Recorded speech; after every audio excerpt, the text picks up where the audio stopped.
Welcome to episode 2 of Sam Makes a List. Today's episode is brought to you by not fucking Tide Pods. Put a Tide Pod in with my favorite Amazon blanket. Absolutely, you can't tell right here, molded itself to the blanket. And this has happened with a few of my whites. I'm going off the pods, guys. In today's episode, we're gonna cover how to know when you should dump someone. A list of reasons why you should dump someone. If you're on the fence, this is a video that might help you. I know this is hard to believe, but I've been dumped a lot. Ridiculous. Every single person I've dated, I absolutely should have been the one dumping. But as a romantic and as an idiot, I couldn't bring myself to do it. My first boyfriend, and it is so loose calling him a boyfriend, was this guy named River. Ugh.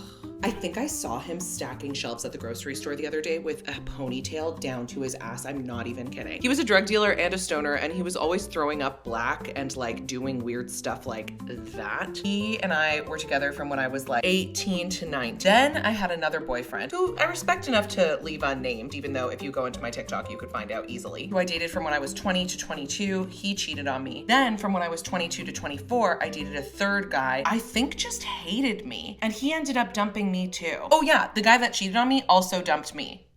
What? Now here are some signs that I overlooked. Perhaps I could pass on to you if you feel this relationship isn't quite it or something's off, especially if you're in your 20s, because when you're in your 30s, I hope you can spot this a little better, although I do know a few people in their 30s who just continue to make the same mistakes. I digress. A lot of these might seem obvious, but I feel like they're obviously not, because people are in relationships like this all the time, and I think it's crazy. Number one, if you are fighting in the first year of your relationship, especially if you're in your 20s. My husband and I don't really fight because you're not supposed to fight all the time. That's a myth. That whole like, oh, the old ball and chain, let me ask the wife. Like, I personally haven't experienced that. My husband and I don't really fight. Like, we obviously get in arguments in the way that like, if you live with someone, they might piss you off. The idea of constantly being in turmoil and fighting, especially in the first year of dating, is deal breaker. It is crazy to be dating someone in the first year in your honeymoon period and be absolutely brawling. That's nuts. And any friend that I've had who is having serious problems with their boyfriend or significant other in the first year, I'm always like, babe, life only gets harder. You get older and then you like live together and you have to pay rent and money gets involved. And if you get married and if you have kids and whatever, all of this stuff only gets harder. So if you're fighting when you literally have no reason to, other than I guess your personalities being incompatible, I would just swipe left on that whole situation. Maybe just date someone that you don't fight with all the time, because that's not what a relationship should be. I know it's shocking because TV would lead you to believe otherwise. A side note is, I honestly think Twilight fucked up a huge generation. Not like it's new to have like the brooding boyfriend always has problems and like you are just obsessed with them for some reason, even though you're not ever laughing together or having a good time. Bella and Edward don't laugh. Like, I can't picture them like,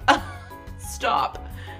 Right? So that's number one. If you're fighting, vamonos. This one's a little bit mean. You might want to unfollow me after I say this. This is my opinion. Okay? It's my channel. What the fuck? If you are going to couples therapy in the first year of dating, understand that if you're looking for someone to marry like mid to late 30s and you're like, oh my God, like I gotta figure out what's going on with this, then sure, I guess. But if you are young and you're fighting all the time, find yourself sitting on a couch together, paying someone to solve your problem. Couples therapy is not cheap. You know that if you're there. But anyway, if you are there, dump that person. If it's been under a year, actually, that's insane to me. I'm down for therapy. I get it, like especially later in relationships if you have trouble communicating or whatever. If it is that problematic to the point where I need to spend money on it within the first year, again, the first year is fun. Number 3, this one again should be obvious, but I feel like again, the media man has kind of like ruined this for us. Not feeling comfy in your relationship. And what I mean by that, if enough time has gone by and you still feel kind of like nervous in a way that's like you might make the wrong step or might like insult them or whatever. Like if this person doesn't feel like your friend as comfortable as a friend, then they should not hold the coveted position of the most intimate relationship in your life. That's just an opinion I have. If you feel more comfortable with basically everyone else than your significant other, and I get that like obviously there's a level of discomfort in that. In your significant other, you should still feel like sexy and like, whoa, you know. The idea that you would be in a relationship and you're scared if you don't look perfect or act perfect, or you're nervous about interactions you have with them or whatever, I just feel like not what you need when this is the person that, if everything goes well, is going to be extremely close and intimate with you. And that's why later in relationships, a little bit of that intimacy goes away, but don't don't worry, not all of it, as long as you don't take shits in front of each other. And if you do that, that's okay too. As long as you still want to hook up. 4, are you crying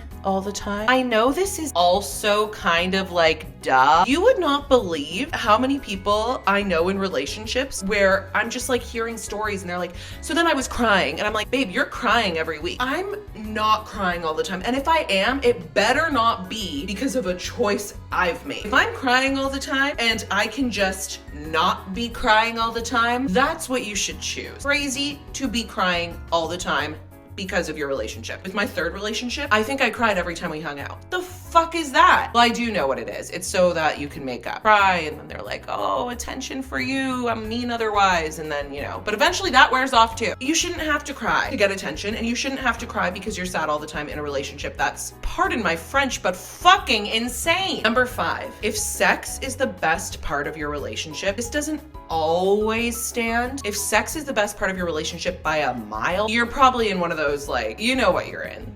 You know what you're in. You're imprisoned. Having good sex is like falling in quicksand, stepping in tar. It's like, get off me, but don't. I love being covered in tar. This is why I'll never write a children's book, because I can't do a simile or metaphor to save my life. Like, I don't know if I fuck with this person, but I have the best sex of my life with them. That in itself is not enough to make a relationship or like a long-lasting relationship. Also, this video, I should preface, is entirely based on if you even want a long-lasting relationship. If you don't, then I guess close the window. Think I'm on 7 or 6. If they're weird about their phone. I know you shouldn't have to go through your partner's phone. This is just from my 2nd relationship of the guy that cheated on me and now is married to the girl he cheated on me with. Had I not gone through his phone, I would have looked like a fool for even longer than the 6 months I was getting 2 times. I'm not saying you should go through your boyfriend's phone or your significant other's phone. I'm just saying if they're weird about their phone, I hate that whole thing. It's like, well, it's my privacy. It's like, well, you are being weird about your privacy though. I'm talking about someone that's like always flipping their phone over or like being like, don't. I'm not talking about like normal people. I'm not weird about my phone. I don't even have a lock on this thing. If I leave this thing anywhere, everyone will know everything about me. And I'm okay with that because I'm not cheating on anyone and I'm also not a murderer. And that's why I do not care that China's taking our data. 7 or 8, I hate this for you. If your friends and family are suspect about this relationship, they are right. Especially if it's not just one. Your friends and family have been in your life, like, I'm assuming longer than this person. They are probably more interested in your best interest than this person is. So if multiple of them have kind of like shared that perhaps this relationship is a little bit crap,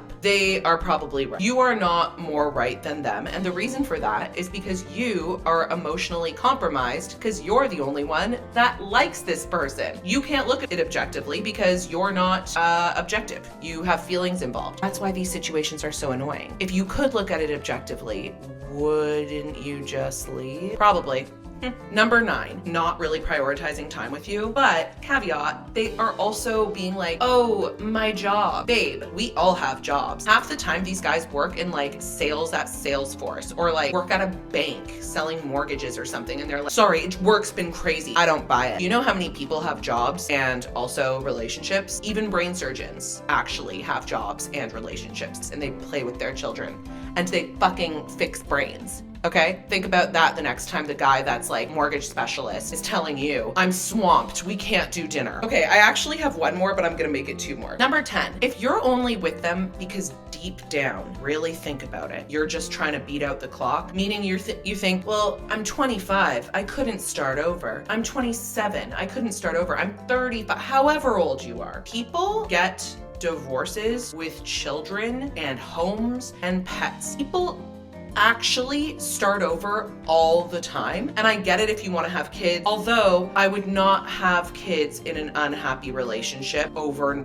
I don't know, trying to sort it out quick, like get out of that relationship. If you're in your 30s, people fucking meet and have kids like that. It's a different vibe up here in the 30s. We're quick, we move quick. You are like 25 being like, well, it's too late. This is the guy and I want to get married and have kids. That's the main reason you won't dump them. You are in for a life of misery because that foundation is not strong enough for all that life brings when you get married and do have kids. Me and my husband have no problems, and we've gotten married, and I'm currently pregnant, and we don't really fight, but if we were gonna fight, now's the time. I'm hormonal as fuck. I had a miscarriage. Stuff happens as you get older. Like, money matters now. It's like, yeah, now we're arguing a little more. So if you didn't have a good foundation to begin with, it's not gonna bode well for you in the future. Finally, this is a thing I would always ask myself. If you could take a pill and the pill would make it so nothing hurt, just don't love each other anymore, and you amicably go your separate ways, would you take that pill? Would you friggin' take that pill? You don't need to lie to me. This is just YouTube. In fact, I can't even hear you. You can shout at the screen right now. If the only reason you're with them is because you think